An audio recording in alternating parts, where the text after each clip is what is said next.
Lo primero es ser conscientes que si tus hábitos con el dinero son malos, no habrá salario que te alcance aunque ganes millones.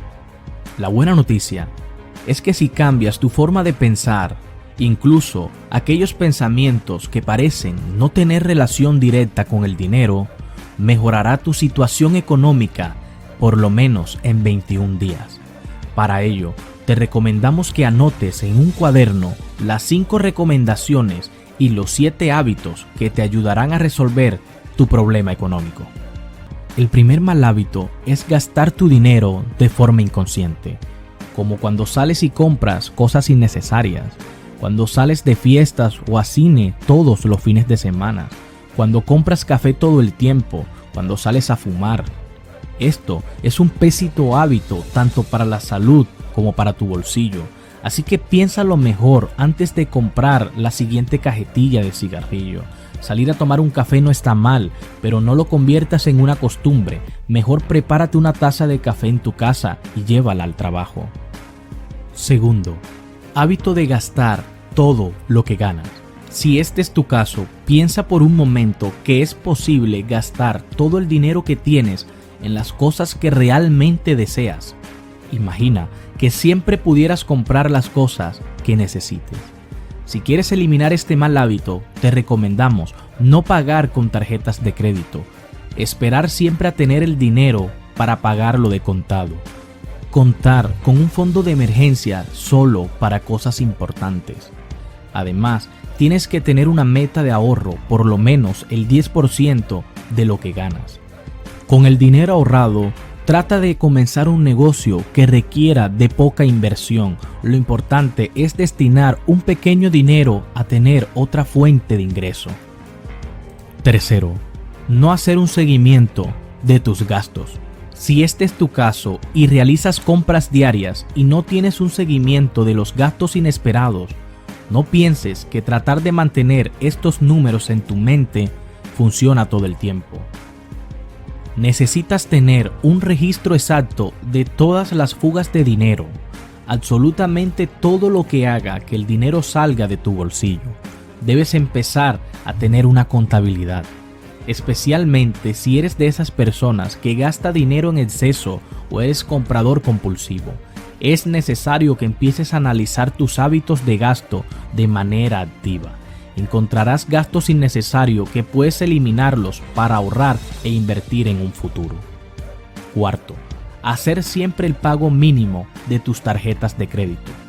Por fortuna, los bancos dan la oportunidad de realizar un pago mínimo de las tarjetas de crédito. No obstante, hacer esto sin necesidad te costará una fortuna, pues los intereses de esta modalidad de pago se incrementan consideradamente. Te recomendamos que siempre des un 30% más de la cuota mínima. De esta manera lo convertirás en un buen hábito y así ahorrarás el dinero que gastarías innecesariamente en intereses. Quinto, realizar pagos por fuera de la fecha límite de tus tarjetas. Pagar fuera de las fechas en repetidas ocasiones manchará tu historial crediticio, afectando la posibilidad de solicitar préstamos en el futuro. Si no tienes débitos automáticos, es necesario que crees un sistema que te recuerde las fechas exactas de pago, de tal manera que se convierta en una rutina. Sexto, vivir sin una meta de ahorro. Si no tienes una meta de ahorro, terminarás gastando sin medida y posiblemente estarás en apuros al finalizar el mes. Determina un porcentaje de tu ingreso que irá directamente a tu columna de ahorro. Guarda entre el 10 y el 20% y destínalo más adelante para la inversión. Séptimo, no tienes un fondo de emergencia. El fondo de emergencias es un ahorro que te va a ayudar a enfrentar imprevistos. Por ejemplo, quedar desempleado, gastos de medicinas, pagar una deuda, accidentes de tránsito, pagar el seguro del carro, pagar impuestos, entre otros. Lo importante es que utilices este dinero para cosas importantes. Es muy difícil sobrevivir con muy pocos ingresos.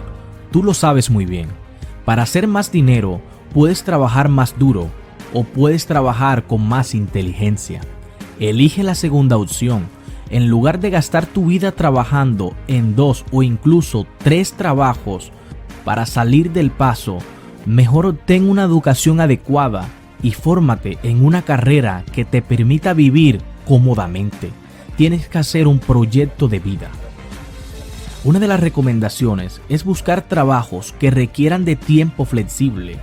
Aprende habilidades nuevas mediante cursos cortos como arreglar celulares, arreglar computadores, como pintar una casa, convertirte en chofer de Uber o de un automóvil en particular, o cualquier actividad que te sirva para ganar un ingreso extra o para poder sobrevivir si en algún momento te quedas sin empleo. El hecho de tener una carrera universitaria o un trabajo estable no quiere decir que no tengas problemas económicos. Al contrario, debes capacitarte en otras habilidades. Para eso, tienes que tener el hábito de leer por lo menos un libro mensual. No tienes que comprarlo, pídele prestado a un amigo o ves a una biblioteca.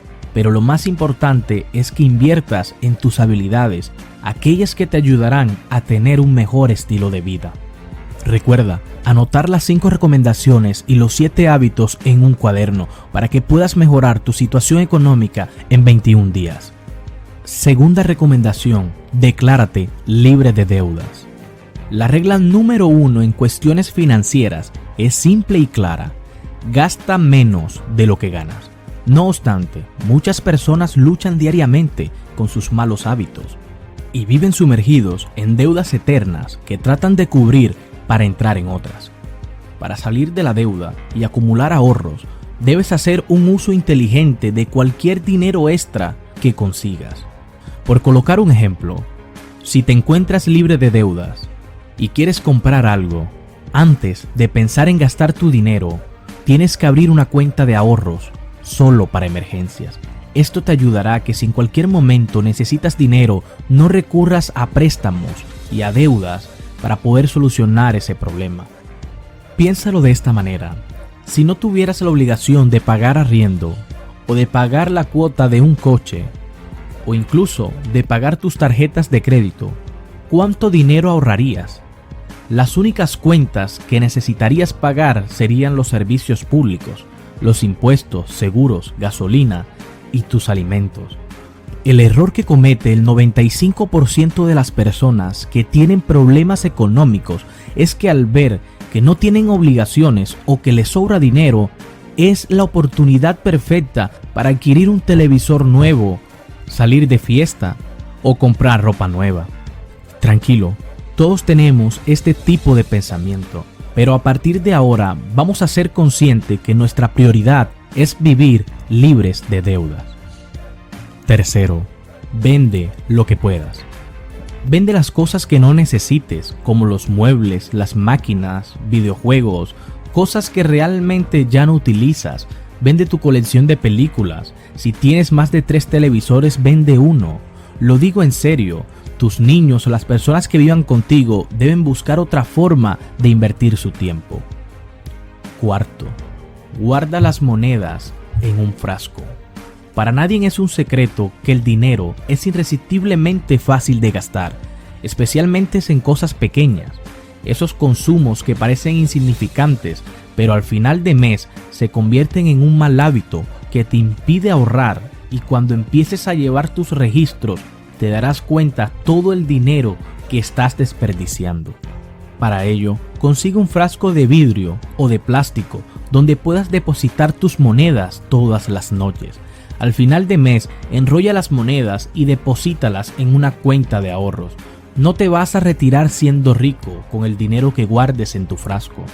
Aunque no es mucho dinero, lo importante aquí es adquirir el hábito del ahorro, y eso solo se logra con constancia. Además, cuando tú ganas el salario mínimo, cualquier dinero extra es una ayuda que nos viene a bien. 5. Si vives arrendado, múdate a un sitio más económico. Tal vez, a pesar de tus mejores esfuerzos, simplemente no puedes encontrar un lugar económico para vivir.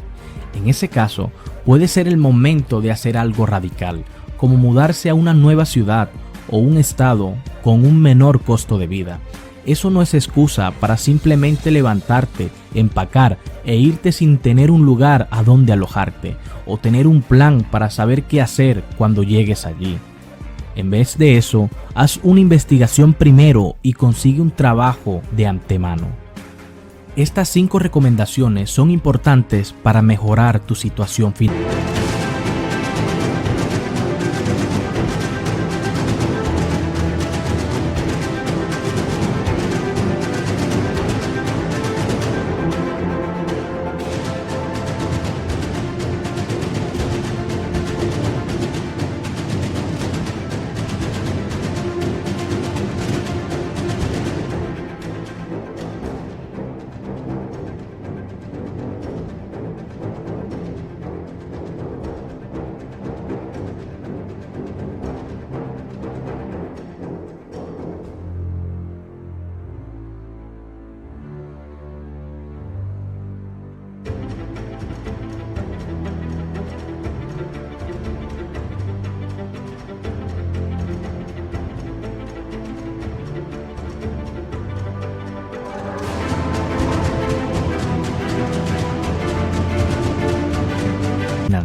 Pero todavía nos quedan revisar los hábitos que nos impiden conseguir dinero y progresar en la vida. ¿Y por qué? Porque yo creo que en la vida muchas veces hemos tenido un montón de programación por medio de nuestros padres, profesores, la gente con que convivimos, que nos empieza a meter información que nos dice que nosotros no podemos lograr ciertas cosas. Como dice la lámina, usted no es pobre, usted es empobrecido. Nos meten tanta información, muchas veces basura, que desafortunadamente no nos lleva a donde queremos llegar. Pues lo interesante es que este tipo hace mucho tiempo le dio por tomarse un año sabático. El tipo se tomó 5 años, se retiró lo que estaba haciendo y se tomó 5 años para poder identificar qué lleva a una persona a ser rica y qué lleva a una persona a ser pobre o a tener resultados mediocres financieramente en la vida. Y particularmente lo que el tipo hizo es que él documentó las actividades diarias de 233 personas ricas y de 128 personas pobres. Ahora, no solamente lo hizo en Estados Unidos, lo hizo en Centroamérica, América del Sur, Europa, Asia, la cuenca del Pacífico, en un montón de regiones empezó a convivir, a documentar las actividades diarias. ¿Por qué? Porque los seres humanos somos seres de hábitos. Mira lo que hace, 63% de la gente rica en ese tiempo de desplazamiento, yendo a sus empresas, a lo que sea, lo aprovechaba para oír audiolibros, para oír material que nutriera su cabeza. Solamente el 5% de la gente pobre usaba ese tiempo productivamente. Igual se desplazaba, tenía que moverse en taxi, en bus, caminando, como fuera, pero no usaba ese tiempo para aprovecharlo para aprender. ¿Qué empezaban a hacer? Echar globos, oír música, estar ahí chateando sin objetivo. La gente rica, 63% de la gente rica empezaba a usar ese tiempo que él hace. O sea, él se sentaba con la gente, casi que se despertaba con la gente, pasaba la mañana con ellos, pasaba la tarde con ellos, antes de que se acostaran. Muy ricos y muy pobres. Y sacó un estudio que es bastante largo, y yo saqué de ese estudio algunos ítems que me llamaron muchísimo la atención entre ricos y pobres. Mira lo que él dice. Los padres pobres tienen hábitos de pobreza y por lo tanto les enseñan a sus hijos a ser pobres. Y la gente rica tiene hábitos de riqueza y les enseñan a sus hijos a ser ricos. Y eso es bien importante, un punto. En nuestros países hablamos de una tremenda desigualdad económica. Unos poquitos ganando mucho, muchos ganando muy poco. Y nos centramos ahí. Pero yo creo que hay una desigualdad de papás. Y eso lo dice Coeli. ¿Cómo así que es desigualdad de papás? Claro, que si una pequeña cantidad de los papás enseñan cosas para ser ricos y mucha gente enseñan cosas para ser pobres, lo que toca es volver a estos que enseñan cosas para ser pobres, que entiendan cómo cambiar los hábitos para que puedan mejorar su condición financiera y se disminuya esa brecha. El 80% de la gente rica está enfocado en por lo menos una meta. Tienen por lo menos una meta. Versus el 12% de la gente que no tiene plata. Es como si la gente que no tiene recursos estuviera tan metida en el día a día, tan metida en lo urgente, lo que tiene que hacer, que nunca logran hacer un alto en el camino e identificar algo que realmente quieren lograr para empezar a hacer algo en pro de eso que quieren lograr. Si tiempo y dinero no fuera problema, ¿usted qué haría? O sea, no le falta plata, tiene el tiempo para disfrutarlo, ¿usted qué haría? Yo le decía, ¿cómo así, Juan Ricardo? Sí, piense que es imposible fracasar, ¿no? Piense que puede hacer lo que quiera con su plata. ¿Cuáles son sus sueños? ¿Usted qué haría?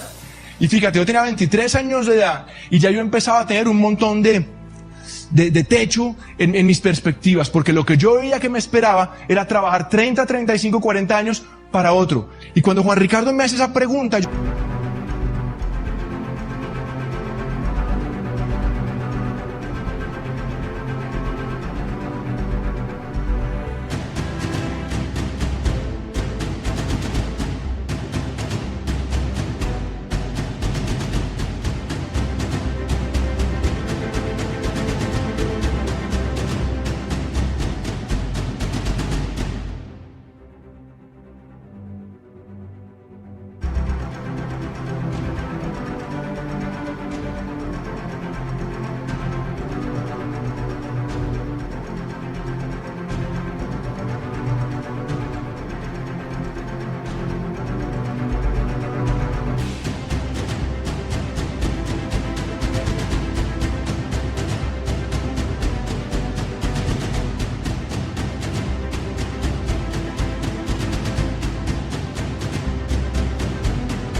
le digo, no, pues de pronto esto o esto. Y me dice, póngalo en una lista, hagamos una lista de sueños. Y empecé a hacer una lista de sueños. El otro día encontré la hoja, por eso metí esto acá. Y esa lista de sueños que estaba revisando, que cuando yo tenía 20 y pico años de edad, escribí algunas cosas. Pero yo te pregunto a ti, ¿tú qué harías si tiempo y plata no fueran problema? 8% de la gente rica cree que la riqueza depende de la suerte, versus el 79% de la gente que no tiene plata. Cuando tú crees que tener plata depende de la suerte, automáticamente, ¿qué estás haciendo? Estás quitándote poder y control, porque no depende de ti, depende de otro. Depende de un jefe, de un gobierno, de una legislación, depende de si vienes de una familia, si estudiaste o no, si estudiaste esto o no, un montón de cosas que están afuera. Y mira, y eso tiene que ver con el segundo, con lo que sale ahora. 79% de la gente rica creen que son responsables de su condición financiera, versus 18% de la gente pobre. La gente rica sabe que es responsable de su condición financiera, que depende de ellos. Y tú puedes decir, claro, lo que pasa es que tienen plata, es fácil saber que depende de mí cuando yo tengo plata. 85% de la gente rica en ese punto pensaba así antes de ser rica. Y 85% eran de clase pobre o clase trabajadora, pero pensaban, la creencia que tenían en su cabeza es que depende de mí, y como depende de mí, yo voy a hacer que ocurra. El 92% de la gente rica cree que montar empresas es la mejor forma para construir riqueza. Y como decía Coley, que el 92% de la gente rica creían que para construir riqueza era clave montar una empresa, yo empecé a decir, ¿qué diablos monto? Porque es que uno dice, sí, va a montar empresa, pero ¿qué monto? No estoy hablando de un negocio, hacer un negocio, estoy hablando construir una empresa. Queremos ser exitosos financieramente hablando, pensamos que vamos a ser exitosos financieramente hablando, pero muchas veces nunca nos hemos tomado el trabajo de identificar personas exitosas y ver qué diablos han hecho, qué han ejecutado, cómo ven el mundo, cómo piensan, cuál es su sistema de creencias para ser ricos. Y eso es bien interesante. ¿Y por qué hablo de esto? El 7% de la gente que no tiene plata piensa que es eso. Porque es que se estudie si pueda estudiar, haga un bachillerato, metas una carrera, pero todo es enfocado en un trabajo, en un empleo. Pero el 92% de la gente rica le enseñan y sabe que por ahí simplemente, si acaso, va a sobrevivir, que la forma de hacer riqueza es montando empresa. Bien interesante. Cuando yo leo estos puntos y otros, me doy cuenta de una cosa bien interesante, saco una primera conclusión, y es que es un negocio. Compras un carro en 40 millones, lo vendes en 45, te ganaste 5 millones. Hiciste un negocio. Una empresa hay que construirla, es como este edificio, lo construyes, lo arriendas, le sacas dividendos. Eso es construir, es lo que yo quería construir. Pero ¿qué idea? Yo decía, ¿qué se me ocurre? Las cosas que encontraba costaban un mundo de plata que yo no la tenía en ese momento. No tenía experiencia, era muy joven y llevaba un tiempo de buscar y buscar y buscar. Como 6, 7, quizás 8 meses. En ese momento llega un súper amigo de universidad de origen judío, ¿no? Si yo les digo a ustedes rápidamente, judío, ¿rico o pobre? ¿Ustedes qué dicen? Tienen plata casi todos. Y este tipo me había contado que había empezado una empresa con gente de su comunidad, y estoy hablando del año 90 y tantos, hace muchísimo tiempo, él ya estaba generando 50 millones de pesos mensuales de ingreso. Eso sí, era bien viejo, tenía 21 años de edad. 21% de la gente rica está en sobrepeso de más de 15 kilos versus 66%. ¿Qué tiene que ver eso con tener plata? No tengo ni idea. Pero eso dice el estudio, el tipo encontró eso. Que la gente más rica estaba en menos sobrepeso de más de 15 kilos que la gente que no tenía plata. Encontró que el 66% de la gente rica gastaba menos de 1 hora al día en internet recreativo versus el 26% de la gente que no tenía plata. ¿Qué es internet recreativo? Twitter, Facebook, etcétera, etcétera, etcétera. No gastaban mucho tiempo en eso. Esta me encanta. Encontró que el 83% de la gente que eran muy ricos, el 83% le prestaban muchísima atención a asistir a las reuniones escolares de sus hijos, versus el 13% de la gente que no tenía plata. Yo empecé a leer por qué, me pareció curioso ese punto. ¿Sabes por qué? Porque les parecía muy importante saber qué profesores, cuáles eran los profesores que estaban influenciando en sus hijos. ¿Cómo veían el mundo esos profesores? ¿Qué pensaban con respecto a la prosperidad, del dinero, del emprendimiento esos profesores? Para saber si en casa tenían que ajustar algunas cositas o si estaban más o menos bien con esos profesores. Mientras que el 12%, 13% de la gente que no tenía plata nunca ni siquiera le paraba bolas a ese asunto. 73% de la gente rica, sus papás les enseñaban la regla 80-20. Solamente se la enseñaban el 5% de la gente pobre a sus hijos. ¿Qué es la regla 80-20? Que de 100 pesos que te entran, tú por lo menos te quedas para ahorrar y después invertir con 20, por lo menos. Toda la gente que no tenía plata le enseñaron lo que veían en sus casas, es que si les entraban 100, ¿cuánto gastaban? Ustedes lo saben perfectamente, ¿cierto?